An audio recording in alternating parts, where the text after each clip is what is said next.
yun nga po, nasa prayer ko naman lahat ng mga gusto ko sabihin. Ayan, so, ayan. Okay, so, sino dito nagpapa-thank you na siya ay niligtas ni Lord? Amen. Ayan, so, ang pag-aaralan natin ngayon ay patungkol sa hunger for God's presence. Ayan, hindi ko alam kung ano ang statistics o data, datos na ginamit ni Apostle Guillermo Maldonado. Pero sabi niya sa preaching niya itong lately, 24 million daw na mga Christian sa Amerika, magmula noong 2020 ay umalis na daw sa church. Ngayon, pinag-aralan niya ano daw ang dahilan bakit mga nagsialisan daw yung mga Christians during 2020 hanggang ngayon. Ang sagot na nakita niya is lahat ng mga umalis na yon ay hindi nakaranas ng presensya ng Diyos. So, di ba kaya nga tayo, pinapag-aralan natin to kasi ayaw nating maging ganon. Na hanggat maaari, di ba, we encounter God every day, each day, nang sa gayon, wala tayong maging dahilan o kaya naman walang makitang butas ang demonyo para gamitin upang umalis tayo sa presensya ng Diyos. Kaya sabi mo nga sa katabi mo, para sa iyo tong message na to. Ayan. Tagdan, Sister Poby, pwede ba nating basahin yung Psalm 63? Yung buong Psalm 63. Yan, kasi nandito po yung verses na pag-aaralan natin, pati andito rin yung key verse po natin. Sa Psalm 63, yung ano na lang mag-easy worship ka. Kasi verses 1 and 2 lang yun nandyan. Yan, so makikisuyo na lang. Kaya ba? Kaya today? Kaya now? Ayan. Pero sige, basahin ko muna tong verse 1 and verse 2. Sabi dyan, You, God, are my God. Earnestly I seek you. I thirst for you. My whole being longs for you in a dry and parched land where there is no water. I have seen you in the sanctuary and behold your power and your glory. Sige, kahit ano na, kaya naman. Ayan, pero ang background niyan, ang konteksto ng chapter Psalm 63 na yan ay patungkol kay David. Noong panahon na nasa wilderness siya, tapos yun nga, mag-isa siya. Tapos hindi malaman ng mga Bible scholar kasi iba-iba rin yung sinasabi nila kung siya ba ay tumatakas dyan kay Saul, kay Haring Saul o kay Absalom. Pero alinman sa dalawa, sure na sure, ang kalagayan ni David dyan ay nag-iisa siya, tapos nararamdaman niya yung tagtuyot, di ba? Tapos nakakaramdam siya ng panganib, di ba? So panganib, tagtuyot, tsaka pag-iisa. Okay? Tapos lundag na tayo sa verse 3. Sister Poby. Yan, sabi dyan, My lips will glorify you because your faithful love is better than life. Verse 4. So I will praise you as long as I live. At your name, I will lift up my hands. Sipin nyo maigi, nasa pag-iisa yan ha. You satisfy me as with rich food. My mouth will praise you with joyful lips. Verse 6, when on my bed I think of you, I meditate on you during the night watches. Verse 7, because you are my help, I will rejoice in the shadow of your wings. Meron pa? Verse 8, I follow close to you, your right hand holds on to me. Verse 9, but those who seek to destroy my life will go into the depths of the earth.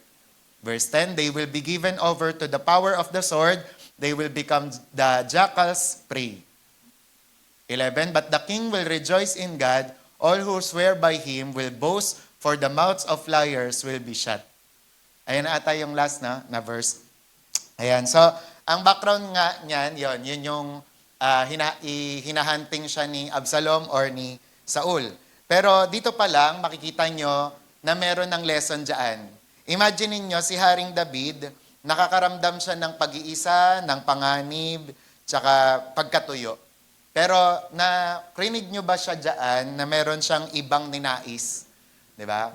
Halimbawa, sobrang dry na dry siya, maririnig nyo ba siya na, Oh Diyos, labis-labis akong nananabik sa samgyup. Di ba?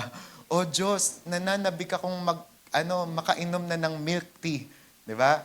Oh Diyos, nananabik akong makasama na yung mga beshi ko. Di ba? Pero dyan, makikita nyo na sa mga experiences na gano'n ni Haring David, ano lang yung nilong niya, ano yung kinagutuman niya, yun po ay walang iba kundi ang presensya ng Diyos. Amen?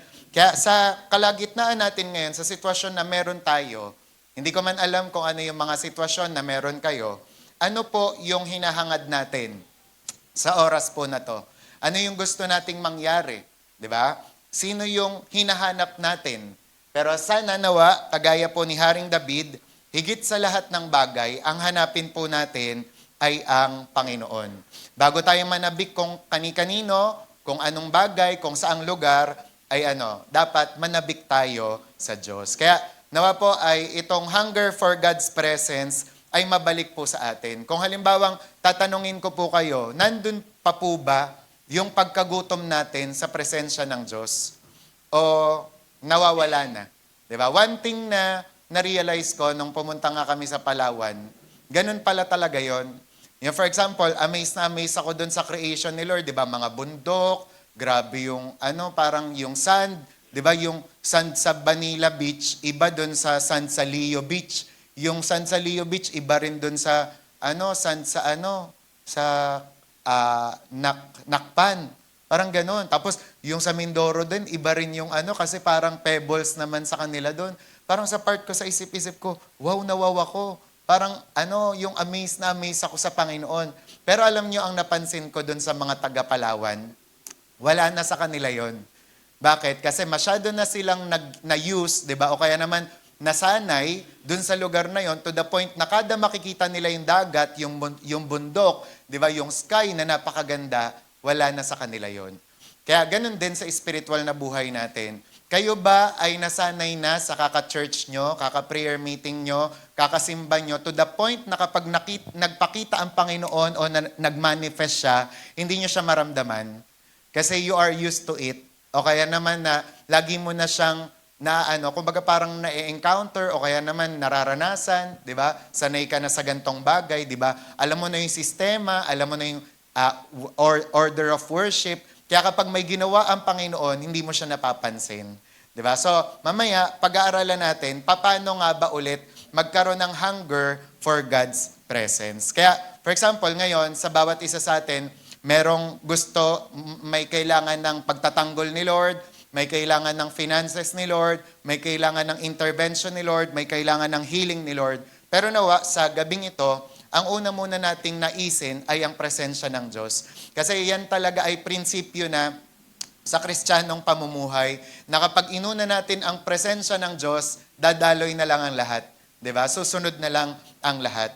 And dito sa introduction nga natin, ang bawat pagkilos ng Diyos, every move of God begins with hunger. Alam niyo ba yon? Na kunwari sa Azusa Street Revival, sa Puritan Revival, diba? At sa mga, kunwari, 1950s, 1970s revival, kagaya nila Catherine Kuhlman at Oral Roberts, nagsisimula ang lahat ng move of God sa kagutuman. Diba? May someone na nagpray dun sa revival na yon at merong someone na nanguna sa revival na yon. And sabi nga, ang spiritual hunger daw ay parang magnet ng kalangitan. And sabi, pinupuno daw ng Diyos ang mga nagnanais sa Kanya. Kaya ngayong gabi na to, nung pagpunta mo dito, anong inaasahan mo? Diba? Inaasahan mo ba na uuwi ka lang the same? O inaasahan mo na may gagawin si Lord sa'yo? Amen? Mag-amen ang mga inaasahan ang Diyos. May inaasahan sa Panginoon. Kaya ganon ang spiritual hunger. Na kapag may hunger ka, may gutom ka kay Lord, kahit anong klaseng preaching ang marinig mo ngayon, kakainin mo. Diba? Sino dito nakaranas na nagutom na gutom? Kahit hopya, sarap na sarap ka. Kahit Skyflakes, akala mo, sobrang sarap nung Skyflakes na yon, di ba? Kasi gutom na gutom ka. Ganon daw sa spiritual na buhay din. Kahit sinong pakinggan mo, sinong preacher ang nandito, anumang evento, service man, prayer meeting, Sunday school, basta gutom ka, may mangyayari sa'yo. Amen? Masasarapan ka sa gagawin ng Panginoon. And ang problema nga daw ng generation ngayon, ay hindi yung kawalan ng access sa Diyos, kundi yung kawalan ng appetite sa Kanya. Kaya nawa po, yan ang i-correct natin. Kasi ang Diyos gusto niyang ibigay ang sarili niya sa bawat isa sa atin. Kaso ang tanong, gusto ba natin siya? Gusto ba natin na maranasan siya? Kaya when you are full of the world, you will lose the hunger for the word. Kaya kapag punong-puno ka daw ng mundo, mawawalan ka ng gana sa salita ng Diyos. Pero I decree and declare, mababaliktad yan. Kasi mapupuno ka ng hunger for God. In Jesus' name. Sabi nga ni Vlad Sabchuk, you cannot be hungry for God and satisfied with the world at the same time. Yun yung gawin nating prinsipyo na sa ating buhay. Na hindi ka daw pwedeng magutom sa Diyos kung ikaw ay satisfied sa mundo. Kasi hindi pwedeng mangyari yon.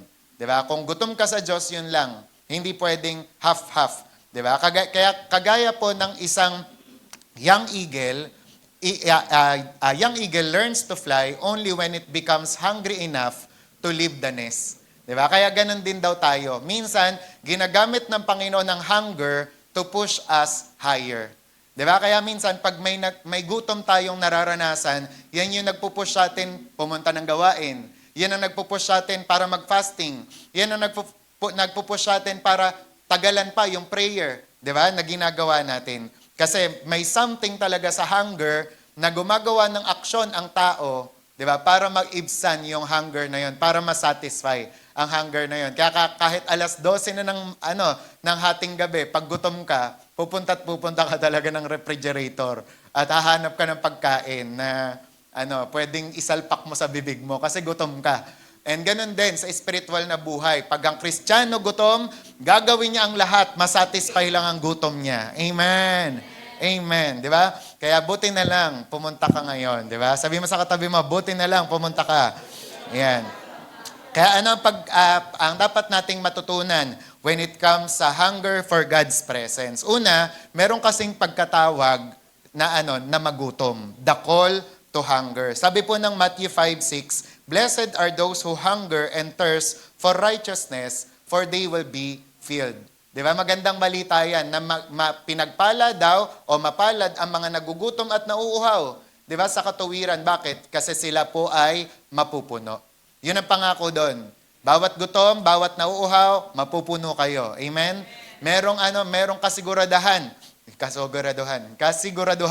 di ba? Na nanggagaling sa Word of God na bawat nauuhaw at nagugutom, mapupuno, di ba? And ano matututunan natin dito sa the call to hunger? Na ang hunger daw is the proof of life. Kaway-kaway ang mga buhay pa ngayon. Yan. Indication na ikaw ay buhay, nagugutom ka. Pag ang isang tao hindi na nagugutom, deads na siya. Di ba? Pero kung buhay kang Kristiyano, buhay ang physical na katawan mo, di ba? Ikaw ay magugutom. Sabi nga, a dead man feels no hunger. Kaya mapapansin mo na ang isang Kristiyano, alive na alive, pag mayat maya, gutom. Di ba? Kaka-prayer meeting lang, bukas ulit gustong pumunta ng church. Kakabasa lang ng Bible, maya-maya gusto ulit magbasa ng Bible. Kakanood lang ng preaching sa YouTube ni Vlad Sabchuk, mamaya naman gusto si David Hernandez yung mapanood. Kasi ganun siya kagutom, di ba, sa salita ng Diyos, ganun siya kagutom sa mga spiritual na bagay. And if we are alive spiritually, there will always be a desire for more of God. Kaya kung sino man ang nandito, ikaw man ay 5 years na kay Lord, 3 years kay Lord, 10 years kay Lord, ano man ang level mo, naniniwala tayong lahat na merong next level na gustong marating si Lord para sa'yo. Di ba? Kung ikaw ay tingin mo, 11 years ka na, tapos akala mo, naabot mo na ang tugatog ng tagumpay, ito na yung sukdulan ng pagkaalam sa Diyos, nagkakamali ka. Kasi for each and every one of us, merong karampatang level na gusto si Lord na marating natin. Kaya sabi mo sa katabi mo, huwag kang masatisfy dyan.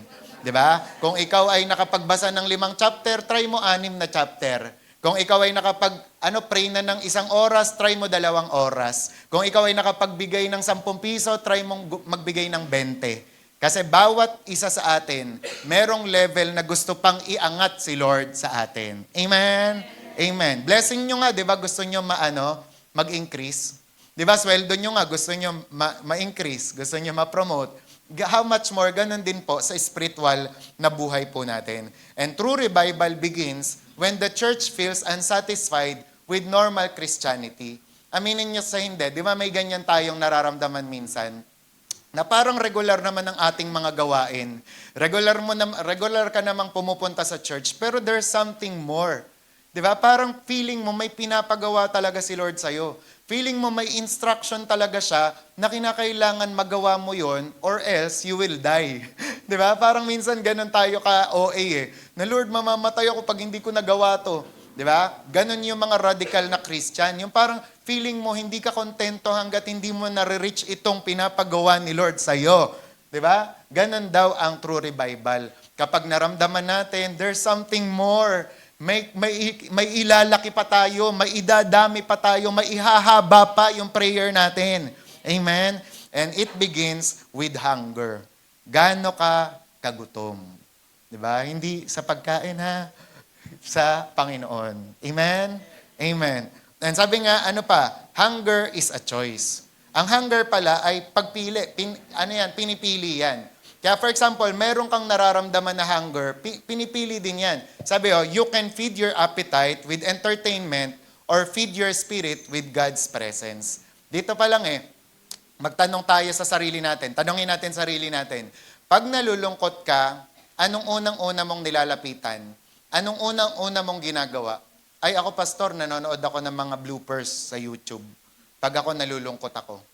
It's a good thing, 'di ba? Wala namang masama doon, 'di ba? Kung mahilig kayong manood ng Bayani Agbayani, ng Okidokidok, napakaluma na, no? Home Along the Riles, 'di ba? Kumbaga, parang okay lang naman 'yan, 'di ba? Wow, mali.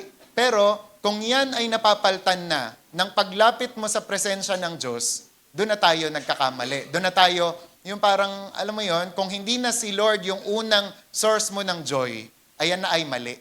'Di ba? Kaya nawa I pray, di ba, wish ko lang na bawat isa sa atin, pag nalulungkot tayo, unang nilalapitan natin, Diyos.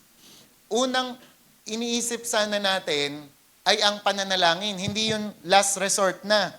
Amen?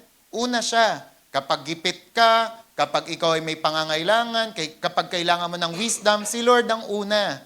Hindi siya yung last. Si Lord ang una. Amen? And sabi nga, God responds to desperation, not casual seeking. Alam niyo ba yon? Na si Lord, tumutugon siya, dumadating siya, dun sa mga tao na desperado. Yun talagang gustong-gusto siya. Hindi yung casual lang. Di ba? Naintindihan niya? Nakigets niyo? Yung pag sinabing, this is the air I breathe, you mean it with all your heart. Your holy presence. Di ba? Yung talagang minimin mo.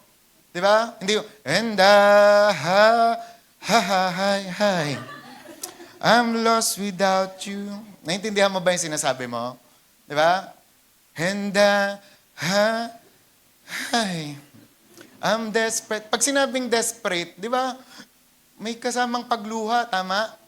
Yung talagang gustong-gusto mo siyang maranasan. Amen? Hindi yung, wala. Ang sabi, ang tawag dyan, casual seeking. Di ba? Yung parang swertihan na lang kung dadating o hindi. Yung parang, Lord, nasa sayo kung dadating ka o hindi. Pero ilan kaya sa atin, yung mga mala-revivalist, di ba? Mala-God's general, na Lord, hindi ako lalabas sa kwartong to hanggat hindi ka nagpapakita. Di ba? Kasi iba nga daw yung pagiging omnipresence ni Lord dun sa manifested presence ni Lord. Omnipresence, given na yan. Si Lord ay nasa lahat ng dako. Punta ka sa Mercury, Venus, Earth, Mars, punta ka sa outer space, nandun siya. Diba? Saklaw niya ang lahat. Punta ka dito sa Earth, nandun siya. Pero yung manifested presence, iba rin. Para maintindihan nyo to, ang manifested presence, pinapa-experience niya yung presence niya sa mga tao na hinahangad siya. Amen? Pero isipin nyo maigi, si Lord ba dadalaw siya, pupunta siya, mananahan siya, dun sa lugar na hindi siya welcome, kagaya ng mga murahan ng mga tao, tong-ita ng mga tao, naglalasing ng mga tao, welcome ba siya dun? Hindi. Welcome siya dun sa mga lugar na na wini-welcome siya, na gusto siya, di ba? Na pinupuri siya. Amen? Amen. Di ba? Yun ang pinagkaiba ng pagiging omnipresent ni Lord, dun sa manifested presence. Di ba? Na Lord, gusto ko maranasan kang ngayon. Kaya minsan, may mga pagkakataon na kapag naramdaman mo yung presence ni Lord, hindi matiis ng katawan mo na hindi mag-react. Nagre-react talaga yan. Kaya minsan, di ba, pag dumating siya, tatayo balahibo mo, manginginig ka, tutumba ka minsan. Kasi kaya yan, minsan, may mga diskusyon patungkol dyan. Is the slaying in the spirit, biblical? Pero di ba ang panlaban dyan, ang argumento dyan, kapag kasi dumating na yung presence ni Lord, you can't help but respond or react, di ba? Napapatumba ka, nanginginig ka, nagtatangs ka, kasi ganun yung manifested presence. And ninanais ba natin yon whenever we meet together? Di ba? Na yung fire ni Lord dumating sa buhay natin, nang sa gayon, anuman ang pangangailangan natin, healing man, deliverance, freedom, finances, ay mapagkaloob sa atin. Di ba? Amen? So, kaya, yung katabi mo, sabi mo, kaya dumilat-dilat ka dyan. Di ba? Kasi darating si Lord sa'yo. Di ba? Dadating si Lord, may gagawin siya sa buhay mo. And sabi nga, hindi siya dumadating sa casual seeking lang. Isipin nyo to, si Bartimaeus. Di ba? Ang dami-dami nagpapatahimik sa kanya. Jesus! Anak ni David! Shh, quiet ka nga, sabi ng mga disciple. Quiet ka dyan. Di ba? Pero si Bartimaeus, desperado, tama? Talagang sigaw siya ng siga, Jesus! Maawa ka sa akin! Anak ni David! Kaya ano nangyari? Di ba? Doon mismo sa kinatatayuan ni Bartimaeus, pumunta si Jesus at tinatch siya. Di ba? At doon nga nakatanggap ng healing si Bartimaeus. And ganun din tayo. Di ba? Whenever we are desperate, di ba? Na tayo po kapag tayo ay gutom at uhaw sa Diyos, pupunta talaga siya. Itatouch ka niya. Amen? Di ba? Kaya, for example nga ano nga ba tawag doon? Sino yung Rivers of Life, Shell? Ito nga ba yun? Yung ano ba yun? Sino ba yun?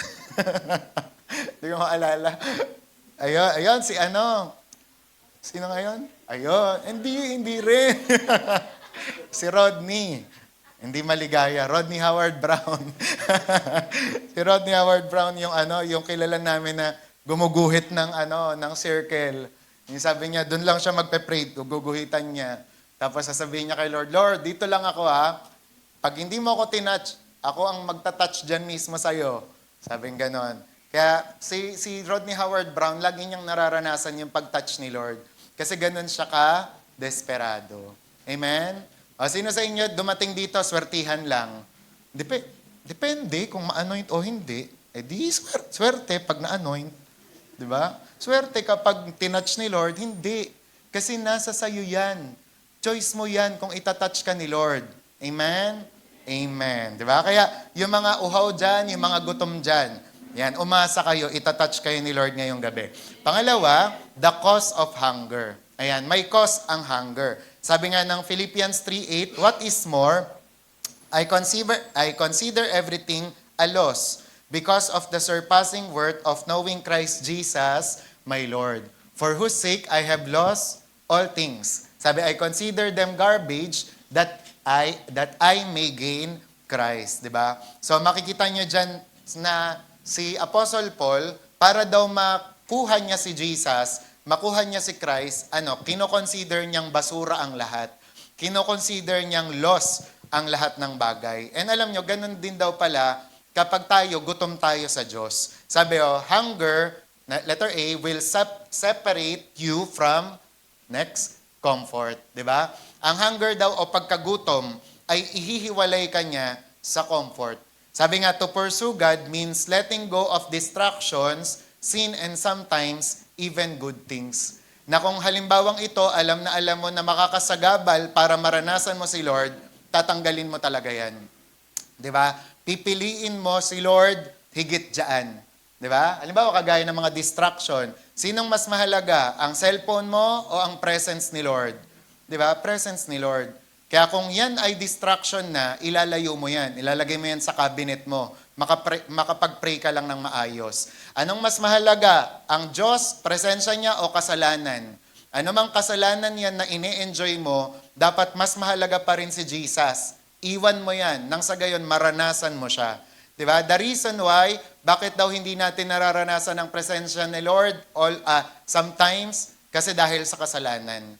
Kahit daw ang isang bote ng wine ay ilagay mo ng mahigpit yung kanyang takip tapos ilagay mo siya sa Niagara Falls, Niagara Falls, di ba? Kahit anong lakas ng falls na yon, hindi siya papasok doon sa bote na yon. Bakit? Kasi nakasara.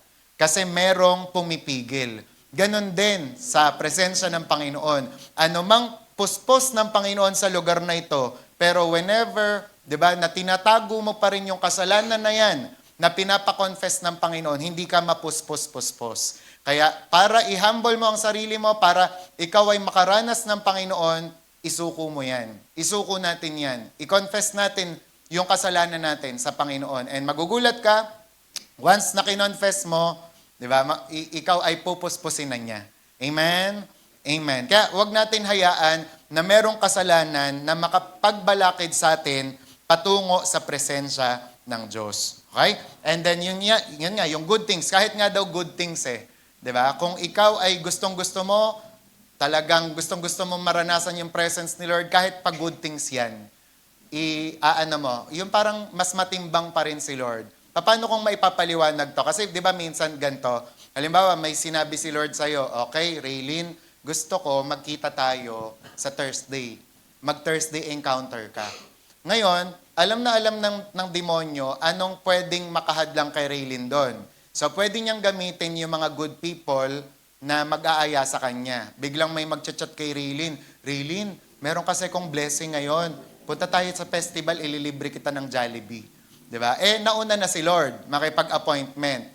Sabi niya sa'yo, gusto kitang makatagpo. Good things yon, yung mga panlilibre ng kaibigan. Minsan lang din yon, 'di ba? Kaibigan mo naman yung mga yon.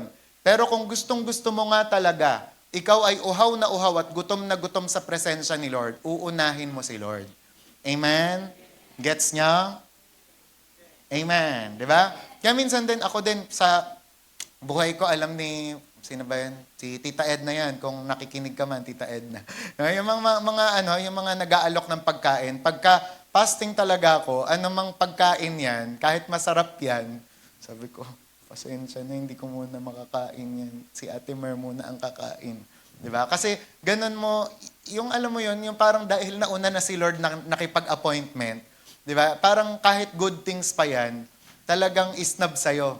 Kasi bakit? Ganun kakagutom sa presensya ni Lord. Amen?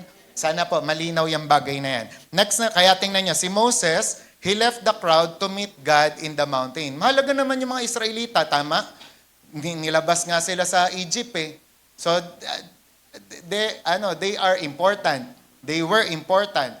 Pero, mas importante, syempre, yung pakikipagniig at pakikipagtagpo ni Moses sa Diyos. Alam niya kasi na kapag hindi siya nakipagkita sa Diyos, wala siyang i-impart doon sa mga tao. Alam niya na kapag hindi siya nakipagkita sa Diyos, lagot ang pasensya niya. Diba? Although alam natin, ilang beses din naubos ang pasensya ni Moses. Diba? Sa mga Israelita, partida, nakasama niya na si Lord talaga nun, ha?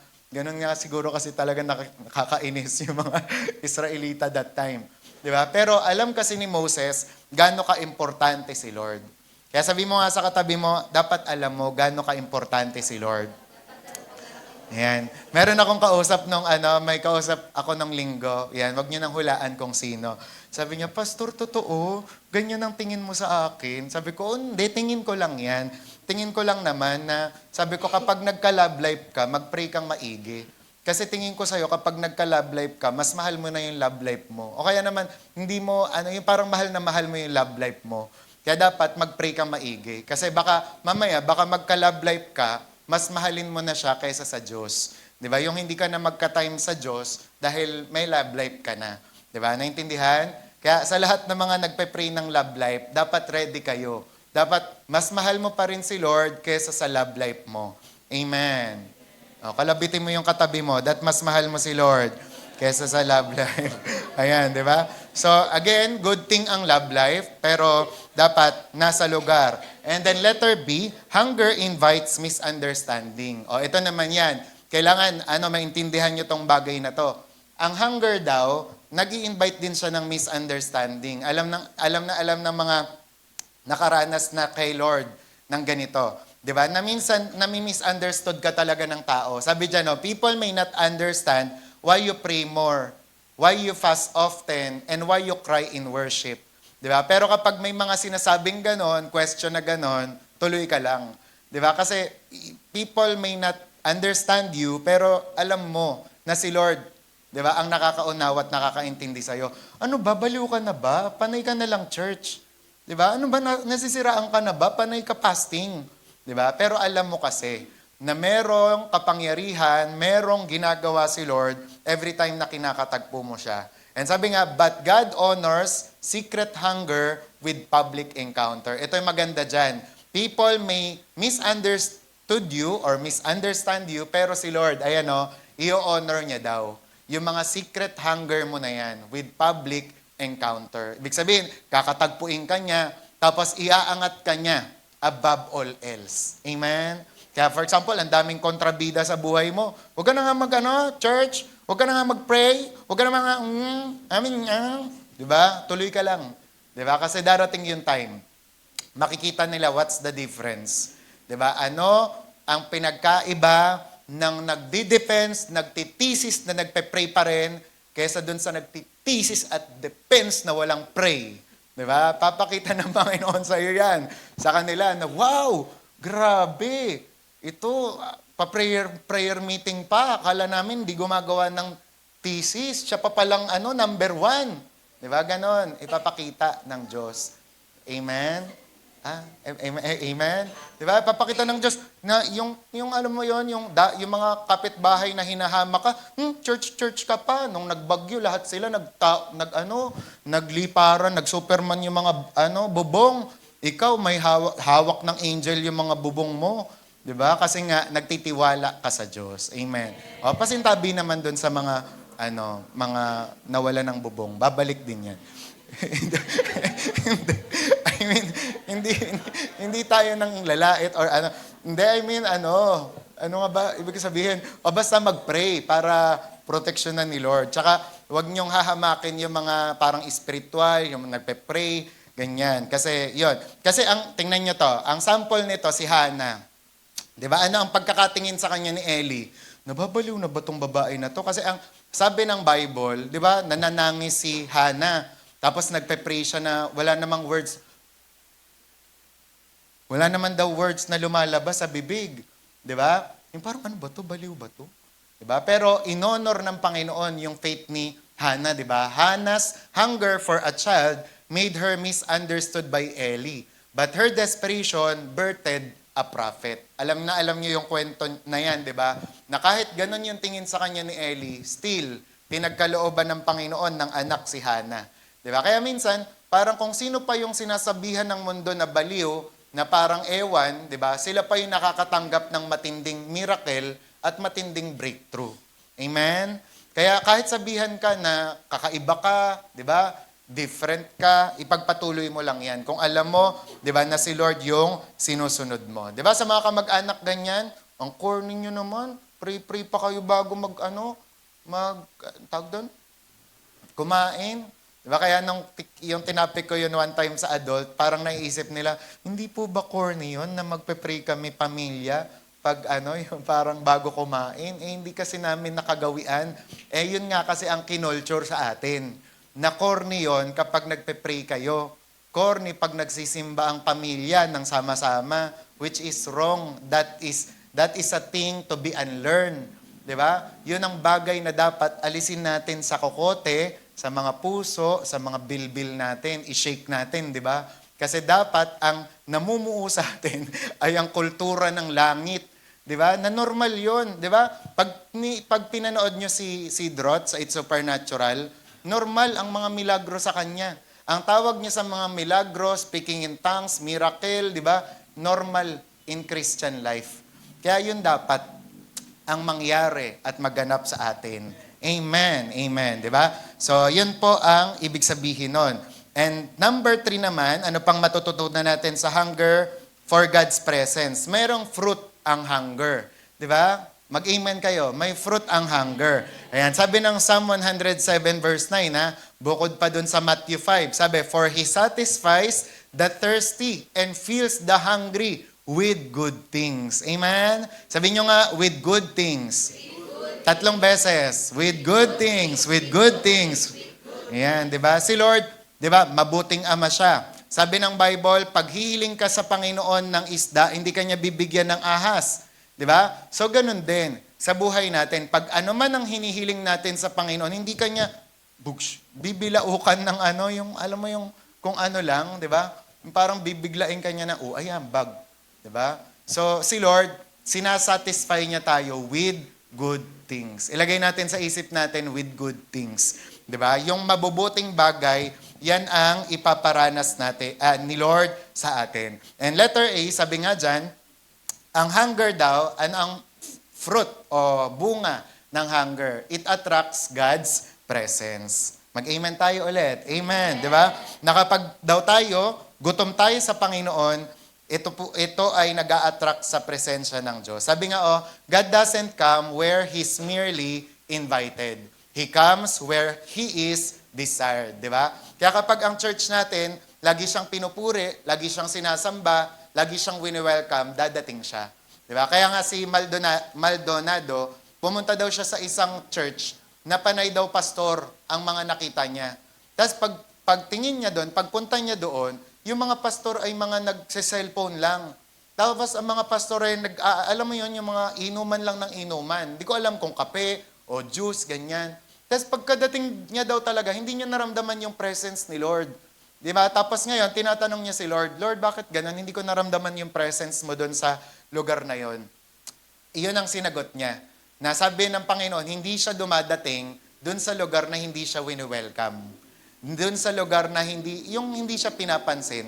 Di ba? Kaya nga, ito po ay, sa atin, lesson at katok sa mga buhay natin. Na kapag tayo ba dito sa church, kapag tayo ay nagkakatipon, ramdam ba ni Lord na welcome siya? O ramdam ni Lord na ang dami nating iniisip, ang dami nating inaabala, ang dami natin, alam mo yun, mas mahalaga kaysa sa atin. Di ba? Kaya nga ako gusto kong yung parang mag-improve sa atin, isipin nyo na lang, it's part of our character development or yung maturity in the Lord. Yung kapag may nagpe-pray, kasi ang madalas nakakagawa nito, youth. Pero wag kayong magalit sa akin, ha?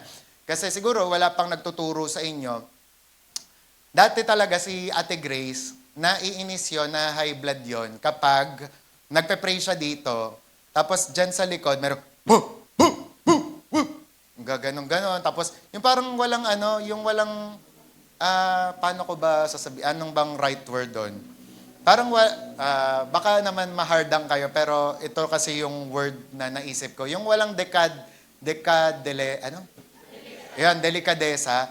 Di ba na kasi kapag kunwari, may mga tao na, for example, principal, o kaya mayor, presidente, anong sinasabi ng teacher nyo? Uy, dadating yung principal, mag-o-observe. Huwag kayo maingay, ha? Ba? Kaso, minsan tayo, parang sa sobrang iniisip natin, mapagmahal, maunawain, mabait ang Diyos, hindi na natin siya ganun nire-respeto, ino-honor. To the point na alam mo naman, itong kapatid mo, kinakausap niya si Lord, serious na serious siya, maano't mag-tiptoe ka. Di ba? Kung talagang importante yung gagawin mo, tama? Kaya yung water dispenser nilagay na namin doon kasi may purpose 'yon. Para pag may nagpe-pray doon sa loob, 'di ba? Wala nang pasok ng pasok doon, 'di ba? Para makapag-concentrate ba. And gusto ko tutunan ng bawat isa sa atin 'yon. Kunwari si Jess, nakita niya si Ina diyan. Pe-pray si Ate Ina. Kasi it's a sign of respect una kay Lord. Tapos pangalawa, concern mo dun sa kapatid mo na gusto mo, wala kang magawa na magiging sagabal para makausap niya ng with concentration si Lord. Amen? Naintindihan? Sa madaling salita, sa ibang mga, sa way o language ng matatanda, ay kagandahang asal. Yung ganon. Amen? Basta na tayo dyan, ha. Tapos yung parang pag alam nyo na, nasa presence na kayo ni Lord, huwag na kayo CR ng CR.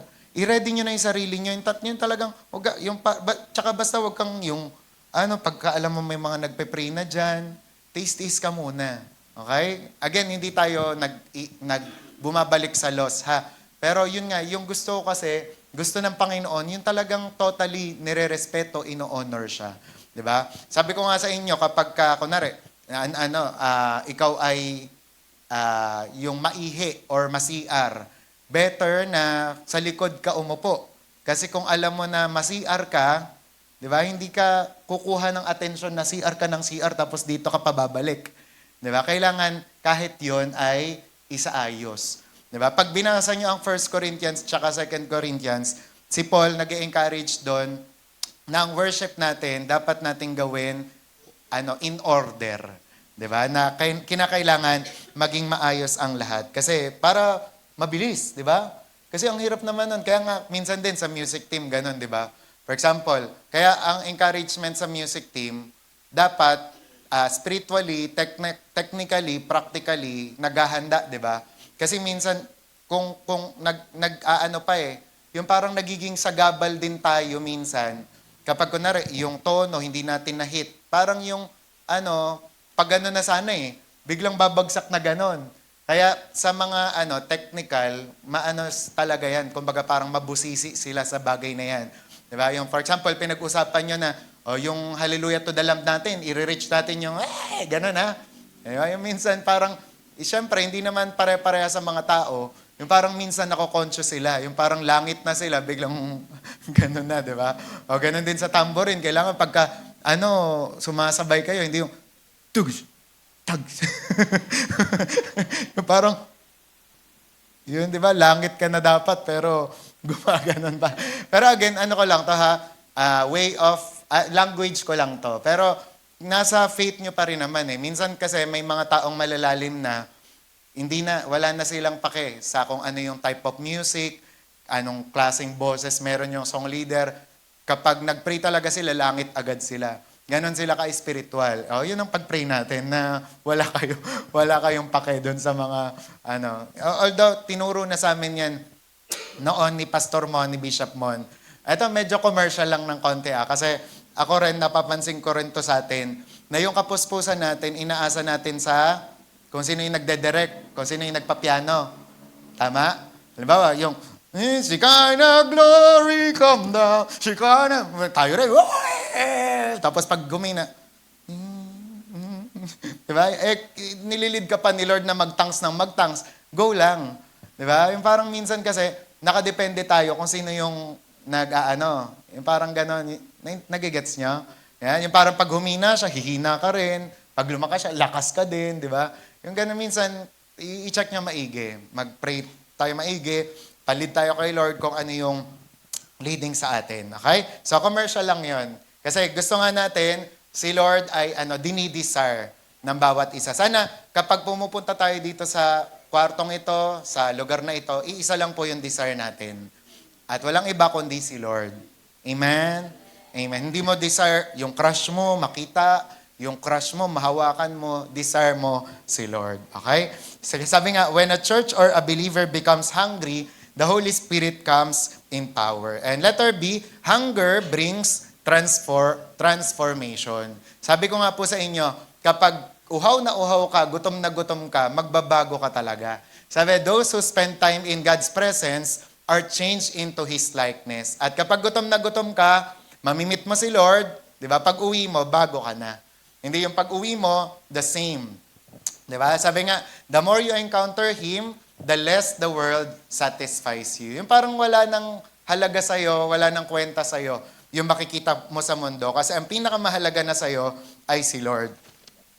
Excuse me. Ito yung sample ko nga sa inyo, yung disciples on the road to Imos, Imos Cavite. Imos, yeah. Sabi, the disciple on the road to, kayo nga magbasa niyan, Imos, yan, didn't recognize Jesus until they invited him to stay. Sabi, hunger opened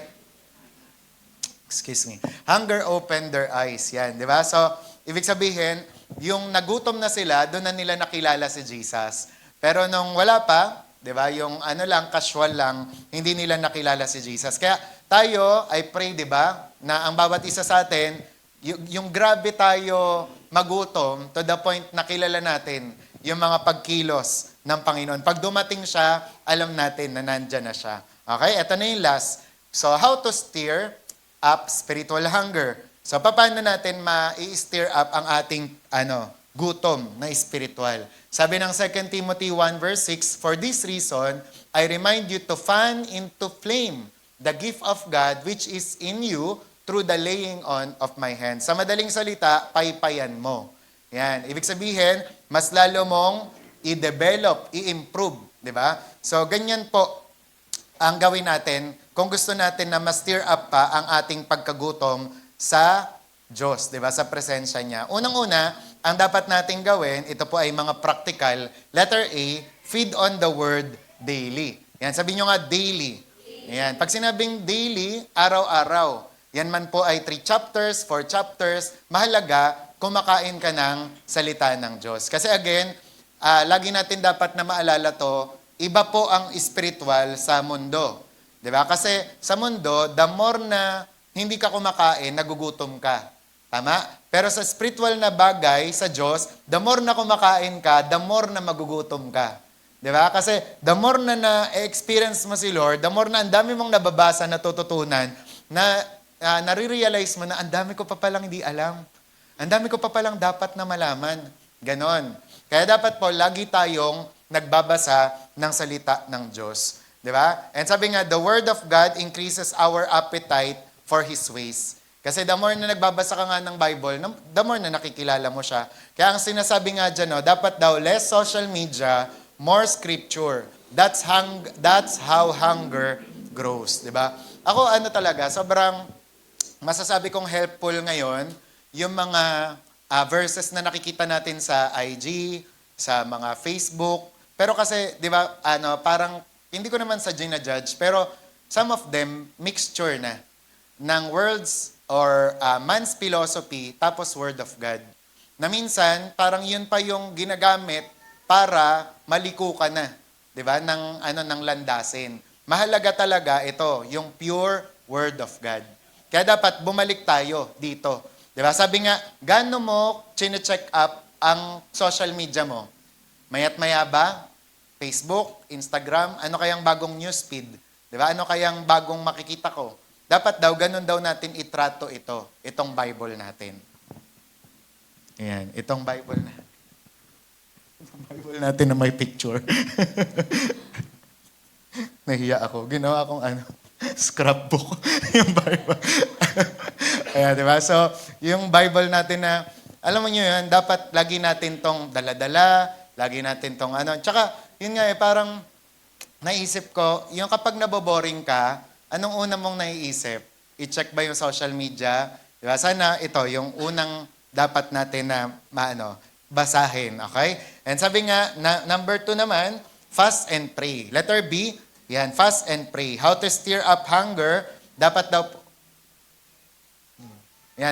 po, nagpa-fasting tayo at nananalangin. Sabi nga, fasting empties us of the world so we can be filled with God, di ba? Kapag nagpa-fasting tayo, dun tayo pinupuno ng Diyos. Sabi nga, hunger grows when we make space for Him. Di ba? Ang hunger daw, nag-grow siya kapag binibigyan natin siya ng space. Amen? Kaya yun, yung parang gusto ko, maibalik natin yung hunger natin sa presensya ng Diyos, sa Word of God, tsaka sa pagpapasting, at tsaka pagpe-pray. Ayan. Yung parang, basta parang isipin nyo na lang para sa bawat isa to, sa ikakabuti ng bawat isa. Pero again, kinakamusta kasi kayo ni Lord when it comes sa prayer din.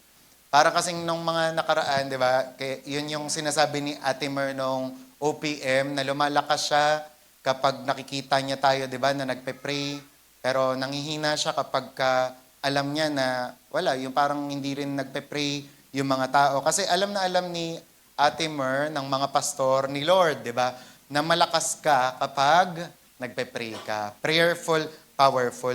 Ito lang napansin ko kasi, parang lately, parang kunwari sa Thursday encounter, parang yung mga dating nagpe-pray doon, tapos parang nawala na, may mga sari-sariling mga problema. Parang naisip ko, siguro dapat nating maibalik yung ganon. Yung parang, yung kung halimbawa, nag-covenant ka sa Panginoon, nag-promise ka, wag mong babaliin, dahil lang for some reason, ganon. Kasi for example, sa akin personally, tsaka honestly, may nangako kasi sa akin dati na ako pastor kahit maging working ako, tawag doon, magpe-prayer marathon pa rin ako. Parang magpe-pray pa rin ako. Pero parang lately, 'di ba? Parang nawala na yung ganon. Most especially sa mga tabi-tabi, 'di ba? Sa mga couple, na parang napansin ko sa mag-boyfriend girlfriend, parang kapag wala na yung isa, hindi na pupunta yung isa. Na wherein sobrang kapag nga may problema, 'di ba dapat kahit yung isa mag-pray. Kung to tell you honestly, ganun si Ate Mer, buti na lang ganun siya. Kasi halimbawa, kapag ako, naiisip ko na, wag na lang kaya ako pumunta kasi ganyan ka, dapat magpahinga ka. Sasabihin sa akin yan, hindi kailangan kanila. Punta ka doon. Hindi pwedeng dalawa tayong wala doon kasi madi-discourage sila. Yung parang kailangan nila tayo. Parang lagi niya akong ina-encourage na, hindi, punta ka doon. 'Di ba? Unlike sa, for example, mag-boyfriend, girlfriend pa lang. Pero kasi, kapag mag-asawa na, may ganun talagang feeling na parang iisa na kayo, na kapag kawala siya, parang feeling mo ayaw mo na rin na pumunta. Pero I am talking to those people na mag-boyfriend, girlfriend pa lang, na hindi porket wala na yung isa, wala ka na rin sa prayer marathon. 'Di ba? Na for example, sa amin ni Ate Mer, pag mahina siya, ako dapat mag-pray ako para sa kanya. Pag mahina ako, siya naman nagpe-pray sa akin. Hindi pwedeng parehas kayo wala. 'Di ba? Kaya minsan may mga combo na banat yung demonyo. Kayo agad, 'di ba? Tumba kayo agad kasi walang isa na nagpe-pray. Kaya dapat wag niyong hahayaan na ganun na parehas kayong wala, parehas yun nga, kumbaga parang again, wala na akong sinasabi patungkol or laban sa mga love life dito. Wala na akong masyadong say, 'di ba? Hindi na ako nagko-comment. Pero ang gusto ko lang kapag usapang prayer, i-prioritize natin. And syempre, ang mga estudyante, hindi kayo exempted. Yung kapag kayo naman, napapansin ko dito, syempre kami yung laging uma-attend sa Thursday Encounter, di ba? Yung parang pagka-busy kayo sa school, yun talaga, pangangatawanan yung busy kayo. Pero nawa, di ba, dumating yung time na, ako, hindi na ako busy. Ayan, time na para mag-Thursday Encounter ulit, mag-prayer marathon ulit. Hindi yung parang sinanay mo na yung sarili mo, di ba, na busy ka na lang.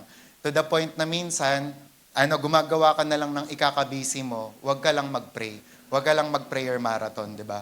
Kaya again, yung kaninang pinagpe-pray ko, kung pagpapalitin lang nila yung lugar natin sa lugar nila, pipiliin talaga nila, di ba?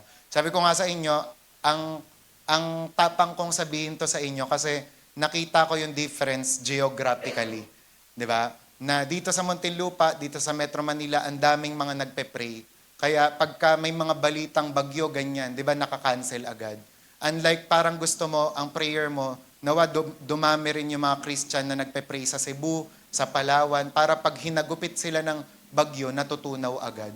Di ba? Kasi that is the power of prayer. Na kapag naniwala ka doon, kapag pinanghawakan mo yun, di ba, later on, ipagtatanggol ka nun. Hindi si Sierra Madre ang dapat pangalagaan. Although, nature kasi yon, kalikasan dapat pangalagaan. Pero yon, yung prayer natin, yun dapat nating ibalik sa Panginoon. Okay? Amen? Di ba? Huwag kayong magalit, ha? Nagaano lang ako. Yung parang, for example, sa mga adult nga, di ba? Kung ibabalik lang nila yung panahon, lagi silang nandito. Pero dahil nga may mga trabaho na sila, may mga pamilya na sila, huwag kayong magmadali. 'Di ba? Sa mga mag-boyfriend, girlfriend pa lang, huwag kayong magmadali. Sa mga estudyante pa lang, mas lalo nyong ilaan yung time nyo kay Lord. Hindi yung ang dami nyo nang ginagawa, tsaka pa kayo nagsisi na sana pumunta ako ng pumunta sa church. Okay? And then letter C, ito na yung last, surround yourself with burning people. Amen? Amen? Amen. Kasi ang mga gutom, 'di ba, at ang mga uhaw, nakakahawa yan. 'Di ba? Kapag ang nilalapitan mo o naman sinasamahan mo ay yung mga on fire na mga tao, mas lalo kang magiging on fire. 'Di ba? Kapag kasama ka ng sama sa mga close kay Lord, 'di ba, magiging close ka rin kay Lord. Kasi fire spreads. Kaya naman, stay close to the people who are passionate for God's presence. Kaya 'di ba, yung mga tao na mas pinili yung barkada sa labas, they notice na nawawalan na nga sila ng gana sa Diyos. 'Di ba? Wherein, dapat mas baliktarin natin. Mas sama tayo ng sama doon sa mga taong gusto si Lord, 'di ba? Ninanais si Lord, ang desire ay si Lord, 'di ba? Kaya naman, in conclusion, sabi nga, God is not looking for the most talented or the most educated. Sabi, He is looking for the most hungry. 'Di ba? Naalala ko yan yung sinasabi ni Bishop na, oo nga no, parang may mga tao talentado naman, may mga tao intelligent naman, pero wala kang maramdaman. Bakit? Kasi kulang sa presensya ng Diyos, kulang sa uhaw, 'di ba? At gutom sa Panginoon. Kaya tingnan niya, ito yung laging sinasabi ni Robert Clancy. Sabi, the measure of your hunger will determine the measure of your encounter. 'Di ba? Ngayong gabi na to, pwedeng ang lahat talaga puspusin ng Panginoon, i-touch ni Lord. Pero yon, depende yon sa kung gaano mo ninanais. Depende yon sa kung gaano mo kagusto. Amen? Pero again, disclaimer lang bago tayo matapos, there are times ginagamit ng demonyo to. Pag kunwari, parang feeling natin meron tayong shortcomings when it comes sa devotion, sa presence ni Lord, hindi natin nagampanan yung duty natin, naka-absent tayo one time, wag nating hayaan na mag-guilty lang tayo. Wag natin hayaan na mahiya lang tayo. Wag natin hayaan na makondem lang tayo. Ang true na mature na Kristiyano, hindi siya nahihiya lang sa Diyos, kundi nami-miss niya ang Diyos. 'Di ba? Whenever na nararamdaman niya na parang kulang siya kay Lord. Again, uulitin ko, hindi lang siya nahihiya, hindi lang siya nako-condemn, period.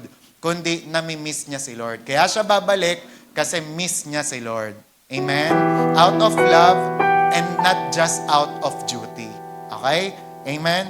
Kaya in conclusion, sabi dyan, ipag-pray natin yan. 1, 2, 3, go. Lord, increase my hunger for you. Don't let me settle for a Christianity without fire, power, and your presence. Let's pray. Aming Ama, Diyos na buhay, nagpapasalamat kami, Panginoon, sa gabing ito.